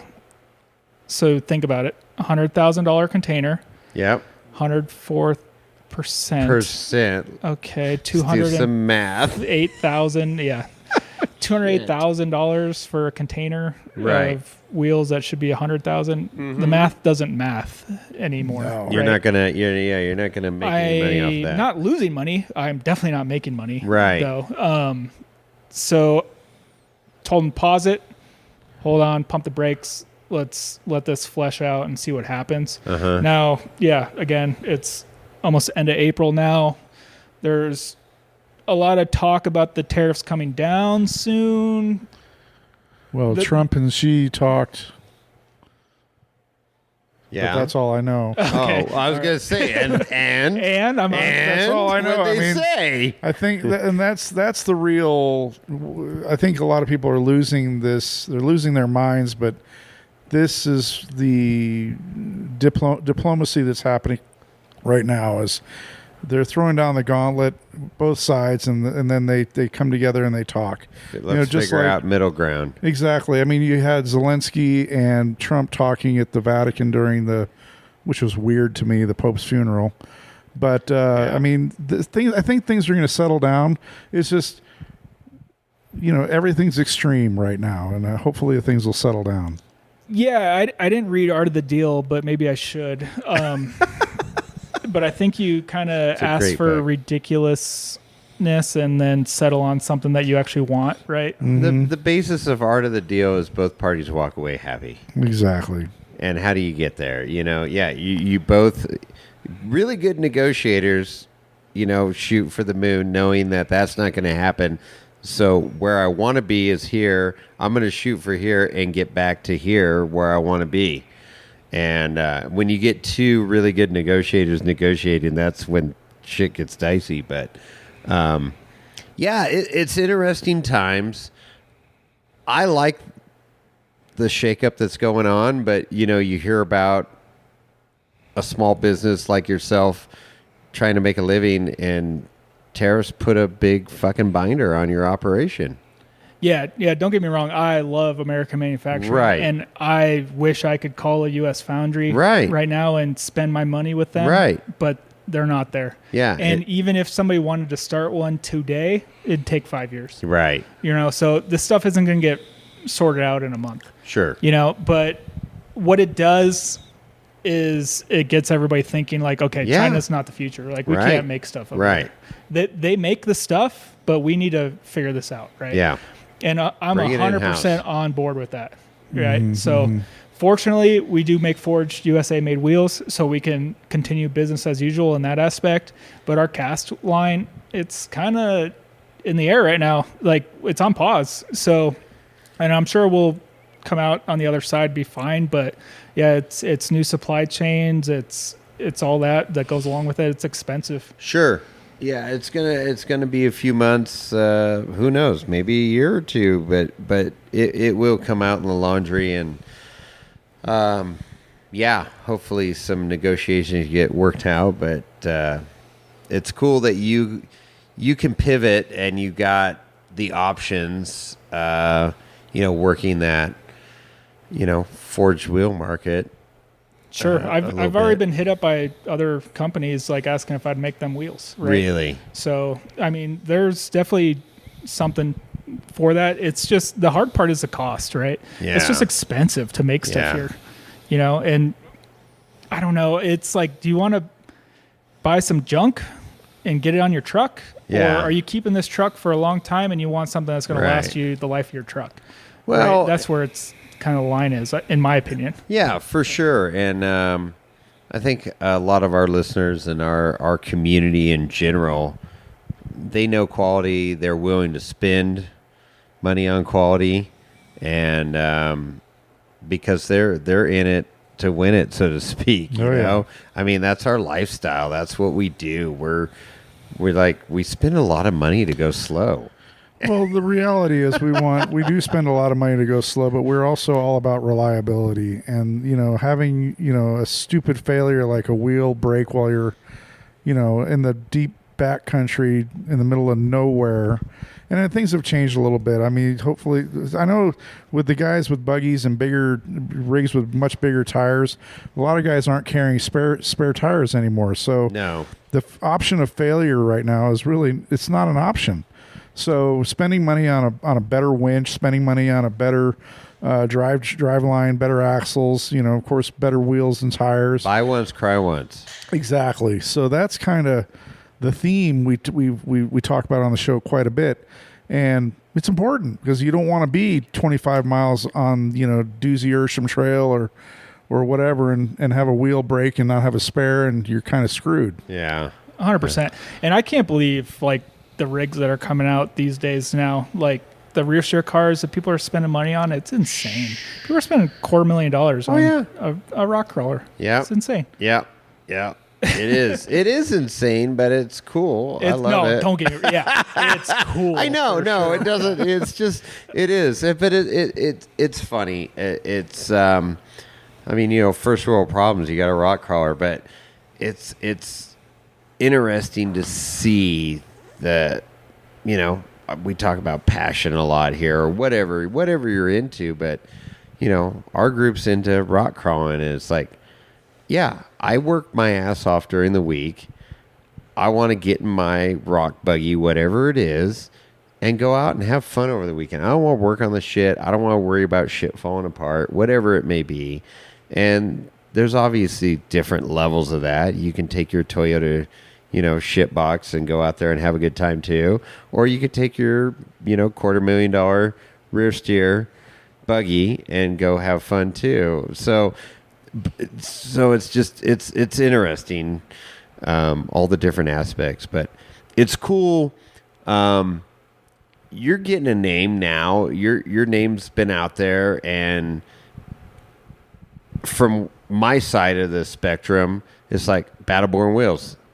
That's high end. It's not, I'm not going to name any other brands here, but it's like, dude, okay, you got Battleborn wheels. You got some badass wheels on your rig, so you've gotten into that point, right? So that's super cool.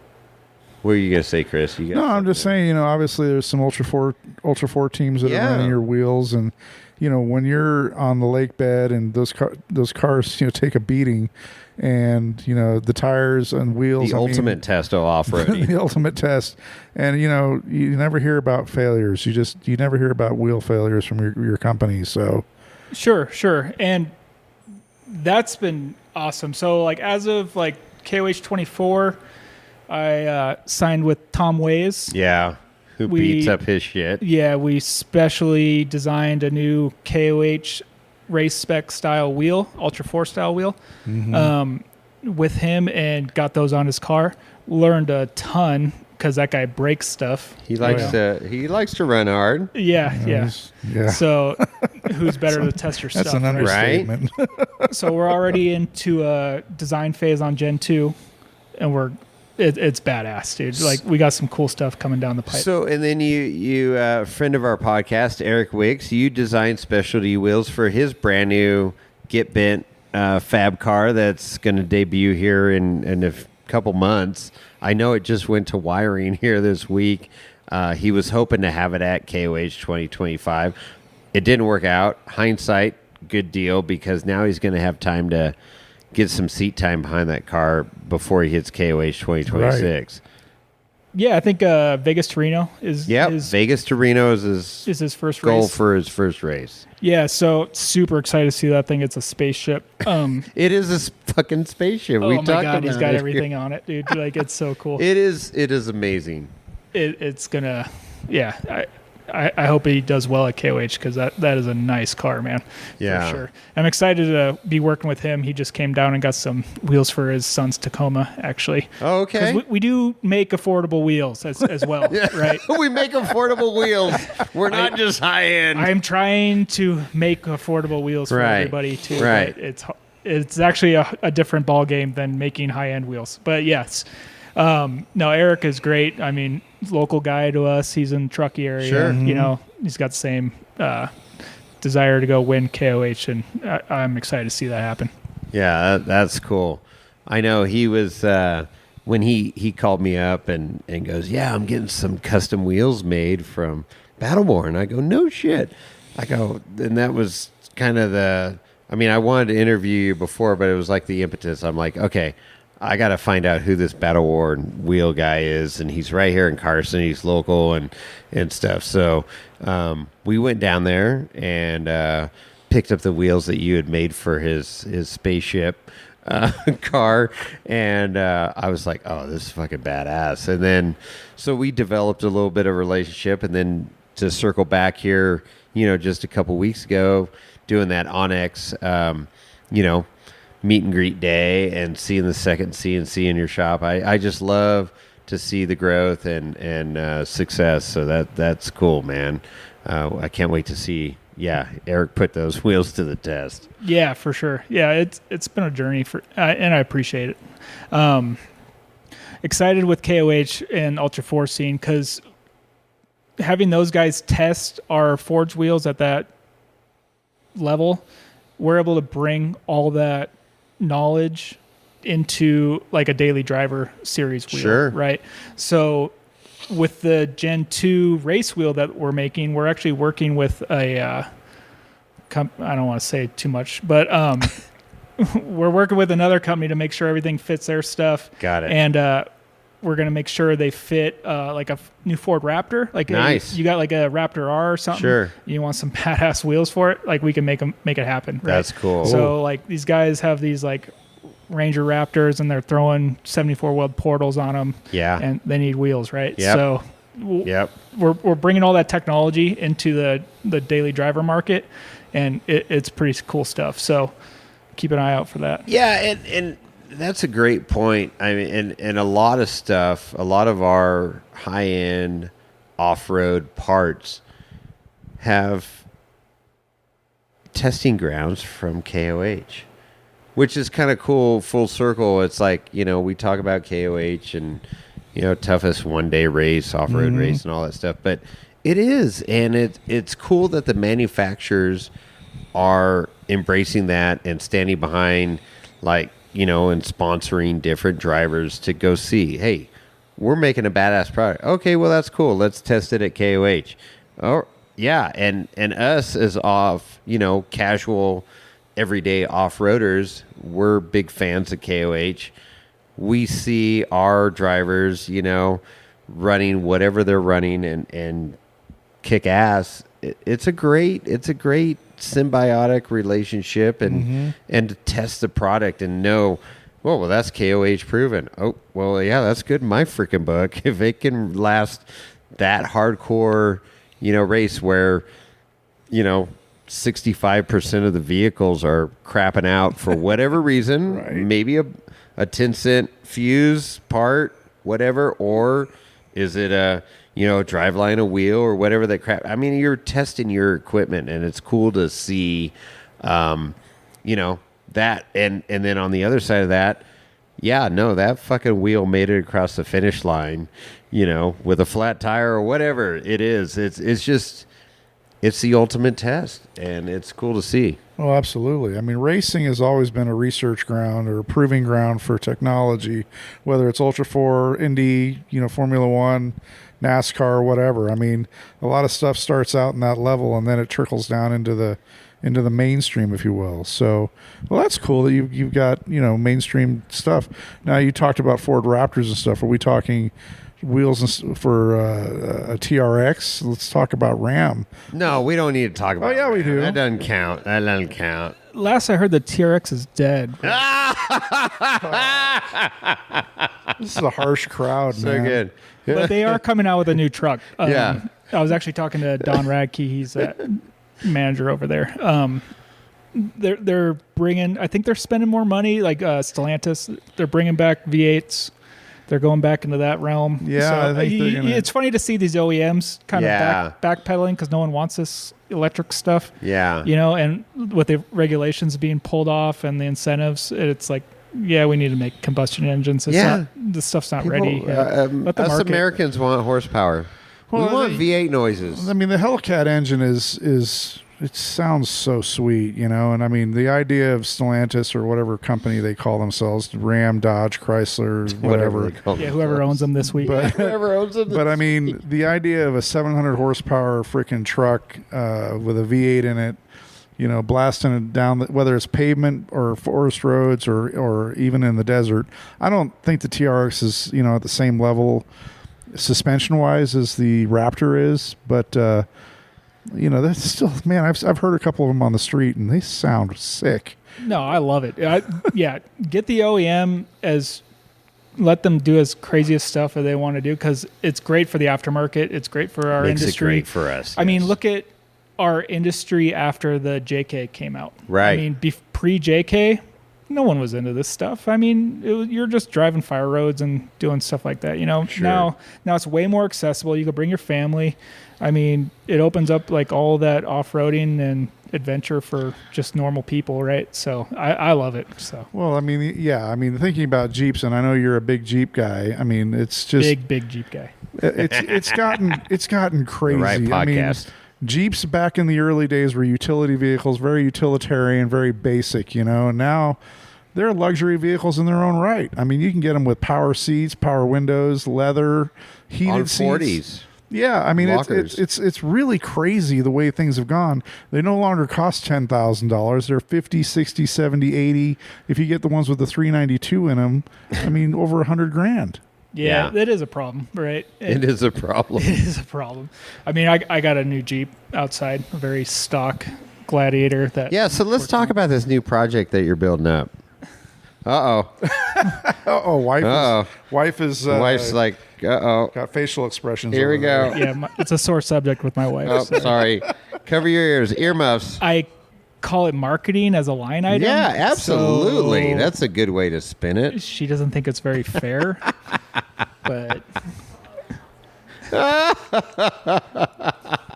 every time I buy a vehicle, I got to buy her something, right? Okay, So there you go. I bought a TJ once for $7,000, and I ended up remodeling my entire house because of it. Wow. There we go. But I live there, so it's all right. It's a win. There you go. Yeah, you get to enjoy it too. So yeah, let's talk about this new build. Yeah. So I had since sold my rear steer car. You had a Haynes badass buggy. What was that buggy? Yeah, so it was a Jesse Haynes Fab. It was Jesse Haynes. Who Fab, lives in Dayton, Nevada. Yep. Check him out Nearby. if you need rock crawler parts for sure. World-renowned rock crawler. I don't know if you've done the podcast with him. No, I haven't done a podcast with him. I've talked to him. I've been to his shop. Definitely need to talk to him. We will do that. Now that things have settled down in his world, we're going to make that happen. Yeah, so I've always liked his stuff. I actually based my Willys on his Willys stuff that he did. So my Willys originally had like a 22RE in it, Toyota drivetrain, and I kind of pulled a lot of inspiration from his. Yeah, I bought a tub. Yeah. Willys tub. I needed a motor for it. So I bought a 88 Toyota pickup truck and put the drivetrain into the Willys. Yeah, there you go. Yeah. I called it, what did I call it? No. Kamikaze. Yeah. Kamikaze. Japanese and Ford. Yeah, it was in that World War II era. Yeah, anyways. I digress. That's great. So I was building a marketing buggy. I call it marketing. Yeah. And I got a Jesse Haynes Fab 2-seat trail car chassis, fully welded together. Got that from him and his guys there, which are great. And bought the portal axles and the housings. Everything was tabbed out. And I assembled it myself. So I had a buddy help me come weld some stuff on it because I'm not much of a welder. I'm a machinist, right? So we put it together. It took me a couple years, actually a year of real serious building on it. But it's a cool car, man, how he gets everything to fit together and everything's really well thought out. It was running a Ecotec 2.0 turbo. It was like 300 just shy of 300 horsepower. Wow. But it was spicy for that little car, right? With all that gearing on 42s. It was fun. Turbo noises, all that good stuff. Turbo noises. Yeah. That was the best part. Yeah. But yeah, I wheeled that thing around for a year or so and I did all the marketing with it. I kind of felt like it was overshot, for like social media. So I'm like, all right, time to do the next thing. Okay. So I sold that at Trail Hero last year to a guy. He flew in and picked it up. And I picked up a 2020 Jeep Gladiator Rubicon. It's very stock, just bone stock truck. Okay. And I'm going to kind of go back to my Jeeping heritage of like why I kind of fell in love with this stuff in the first place, right?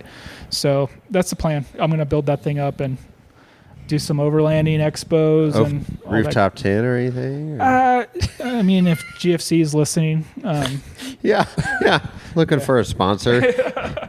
no, GFC, they're good guys over there. Graham, he's cool. We're working with some stuff on them. But yeah, just kind of do more trail wheeling. Trail wheeling work.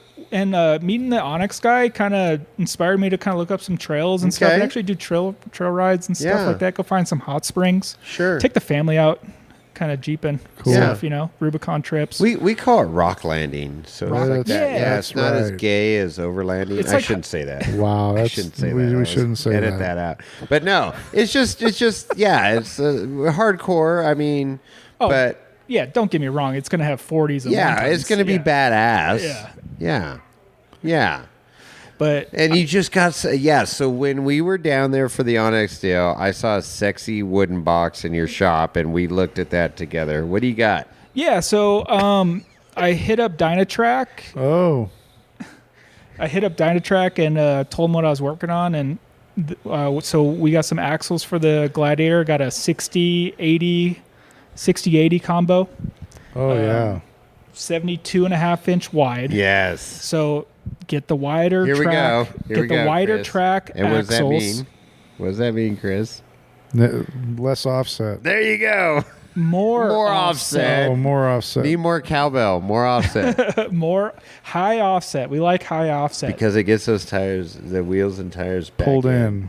So you're not putting the stress on the bearings. And everything. Right. There we go. So Dynatrack does something neat where they developed their steering knuckles to run higher offset wheels because they get it. They understand the engineering of the Ackerman angle.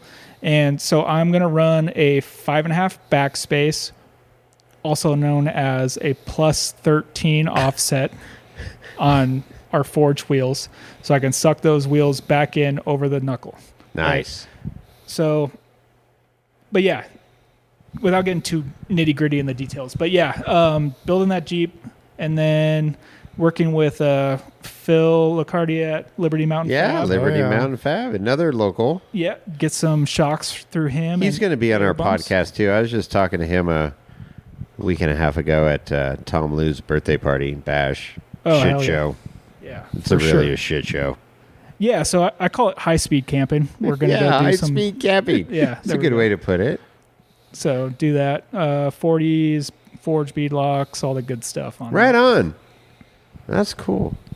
Yeah, I like it. I'm jealous, but then again, you're in the industry, so. Hey, man, this is the reason I started the business, right? Absolutely. So going back to when I was watching those Peterson Ultimate Adventure videos. Sure. 16, 17-year-old kid, just like, how am I ever going to afford this stuff? Like looking at Dynatrack axles. I mean, that was like the thing I had in my head that I needed to put under my Jeep one day. And now here we are 15, 20 years later. It's finally happening. That's cool. You know, it would have been quicker just to save the money up and instead of building a business to do it. But but here we are. But pretty cool. It's a great story. It's a write-off now. Yeah, there you go. Now it's a write-off. No, it's you got to spend money. Do the end of the year, end of your fiscal year, you got to spend money. We hear it all the time. Yeah, I still haven't figured that part out, but I need a new CPA. Well, that's great, man. That's good stories. You got anything else to share? What's in the future for Battleborn Wheels, man, besides this build that you just talked about? Yeah, just more wheel designs, hopefully more machines, shore up supply chain, hopefully. Sure. Near shore at a minimum.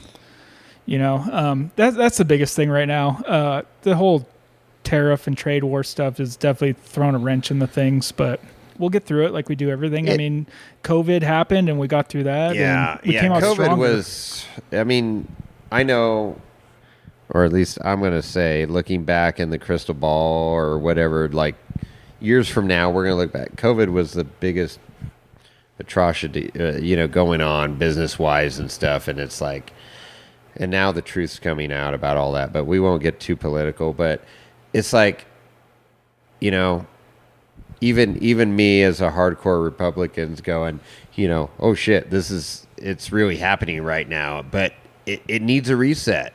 And it's going to get worse before it gets better. But when it gets better, it's going to be a lot freaking better. So just got to work through that a little bit. And it sucks to hear, businesses like yours, having to work through that. But at the end of the day, it's going to be a lot better off. America's going to be a lot better off. Hey, man, this is a Wednesday as a business owner. I mean, there's always something. Right. I read this book called Shoe Dog by Phil Knight, the owner of Nike, right? Oh, yeah. Yeah, I don't know if you ever read. It's a good read, but I mean, it tracks all the way back to the 60s of him building that business. Sure. And it's the same shit, different day. Yep. There's a terrorist event. There's this natural disaster. Yep. Labor disputes, whatever, Yep. It doesn't matter. There's always something. There's always something. Yeah, being a business owner is, it's got its pros and cons. More cons than pros, but and everybody thinks, oh my God, this guy's freaking super wealthy and stuff. He owns this business. No, there's a lot of sleepless nights, a lot of money outlay, and you're like, holy crap, what the fuck am I doing right now? But at the end of the day, in this scenario, you're in the off-road industry and with your people, and it's all going to work out. Yeah, man, we're gonna make stuff, and we're gonna keep driving. We're gonna make cool stuff. Yeah. Cool shit, man. Yeah. That's awesome. Right on, man. Well, hey, thanks for the time, and glad you made it over this way, all 10, 15 minutes from your house. But yeah. The sun's coming out and illuminating. Sun's coming out, and this is crazy. Your wife's basking in the sun right now. I'm like, holy crap, it is getting sunny. I guess the storm has passed, but pretty wild here in Nevada. We had snow yesterday and today, and then here we are, sunny, and Yeehaw. It's all good. It's a sign, right, Chris? The sun's coming out. I agree. I think so. Chris, it's thank you. It's time to start wheeling. Thank you so much for being on the show. Of course. Thanks for having me. Absolutely. Very cool. Yeah. That's awesome. Glad we finally made this happen. It's not going to be the last podcast. This is your first podcast. Yeah, first ever podcast. No longer a virgin. Yeah, it's not going to be your last with us. Yeah. So I appreciate the time, and let's. We got some knowledge too on offset backspacing. I understand a little bit more. See, now. you see, we learn. We give till it hurts here on the Wheelin' Wine and Whiskey podcast. Just another example. You know what the problem is? My drink has been empty for close to an hour. I know. I've been watching you keep picking up an empty glass and going, "What the hell?" Lorenzo, I tried to sneak away, and he called me back. Yeah, I know. I did it on purpose, actually. But Lorenzo didn't even fill your glass for you. So yeah, it's time. It's time to refill our glasses. Till next time. Thank you, Chris. You got one more thing? Yeah. Shameless plug. Go follow us at Battleborn Wheels. Oh, I was just getting into that. You just segued. Perfect. Jeez. Okay, Chris, how do they get a hold of you? at Battleborn Wheels on Instagram, Facebook, YouTube, all that good stuff. And just you do have a YouTube channel, by the way. We didn't talk about that either. Yeah. Because we went heavy into marketing. And so I got a new pivot that I'm working on. I'm going to start doing a lot of technical breakdowns on our products and recording them myself and editing them myself. So bear with me if they look like hell. So with offset and backspace? Yes, to help Chris over here pick wheels for his Jeep. Perfect. So I'm going to start doing a lot of YouTube content. Go follow me so I can help build the channel up. But that's the next big push for this year. No, and it's big. And ever since I moved to Nevada a couple years ago, that's all I watch is YouTube. I don't 100%. Have any TV service or anything because there's so many great channels out there. And yeah, I'm glad to hear that you're doing that YouTube channel. Of course, we watched Shannon Campbell doing all his, non-CNC, fabrication stuff. I mean, it's just there's a lot that you can learn. And you referenced a few times. I went to YouTube University. Well, yeah, there's some cool shit out there. Oh, absolutely. And go follow Battleborn on YouTube, Instagram, Facebook. TikTok. You got a TikTok? I don't post on there, but follow me anyways. Okay, follow him on TikTok. I don't know if you want to learn a new Battleborn dance move or something. No. I am platform agnostic, dude. I'll whatever we can do. Yeah, no, absolutely. Getting your brand out there. So if you don't know about Battleborn Wheels, you do know now, and go check out their website. They got some killer stuff. They're sponsoring Tom Ways and Dave Wong. What more do you need to know in the off-road industry? These guys are putting the wheels, I should say, to the test. And that's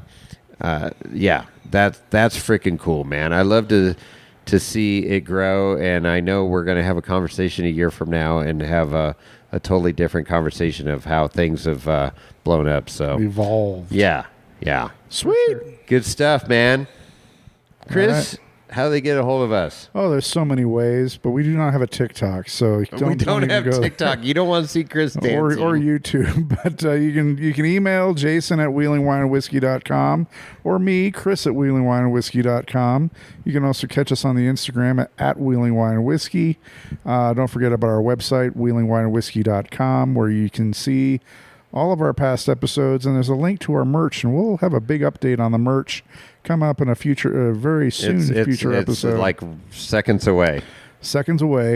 And then obviously you can go to irate4x4.com, and you can see there's a great discussion forum there where if you look over, you scroll down a little bit, go to watch, listen, and discuss, and you'll see Wheeling Wine and Whiskey there. You can click on that and you'll see a forum where you can discuss and see all of our past episodes.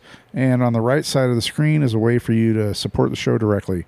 You don't need to, but we certainly appreciate it. It helps kind of pay the bills. Did you mention our phone number? Oh, shit. Yeah, no, I didn't. That number is... Because we had 5 phone calls. We asked for phone calls. I should have started with that. The number is 408-800-5169. That's right. Again, that's 408-800-5169. Leave a voice message, and it will most likely get played on the air. Yes. Absolutely. Good job, Chris. Thank you. It's good having you here in Minden again. It's good to be... It's been fun. It's good to relocate to another area for a bit. Right? And change relax. of scenery. Now we're gonna cook up some beef. We're gonna burn some beef on the grill and have a nice dinner, and maybe some more whiskey and wine. Oh yeah, for sure. And ease into the evening. Sweet. Does that sound good? Yes, sir. All right. With that, we're out.